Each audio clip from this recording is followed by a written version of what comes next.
ქალღმერთი კატო, რომელსაც ძალიან იტაცებდა ეს თუში ხალხი, ჩამოვიდა ადამიანის სახით და ერთი ღამე გაატარა თუშებთან ერთად. და აი თუშები ეძახით საჯარებს, ახლა როგორც იქ ადგილი გვაქვს, ცეცხლი ინთება საყომოს და ყველა იქ ჯდება სოფლიდან, ვისაც უნდა რა, სტუმრებით და მასპინძლებით.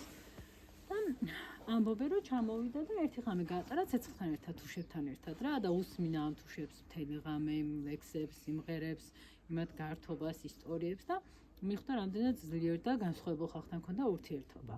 და მაშინ უთხრა თუშებს რომ მეგჩუქნით თქვენ საკებებს, რომელიც მზის ძალით იქნება დაყენებული.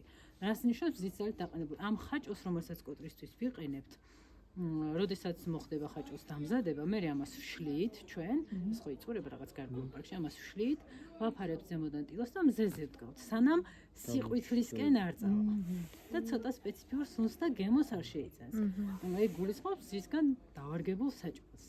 მზის ძალით დავარგებულ საჭმელს და სწორედ მაგ დღეს, მეორე დღეს თუშმა ქალებმა პირველად გააკეთეს კოტორი, მოძლეს უსაფუარო ცომი, ჩადეს შიგნით ხაჭოს გულსართი, გაარტყეს და სიპის ქვაზე, რადგან მაშინ სხვა ალტერნატივა არ ჰქონდათ, ორივე მხრიდან კარგად დაბრაწეს და ზემოდან ერბო გადაუშვეს და ასე შეიქმნა პირველი კოტორი თუშეთში. ეს ასეთი სველი კონსტანცია როა,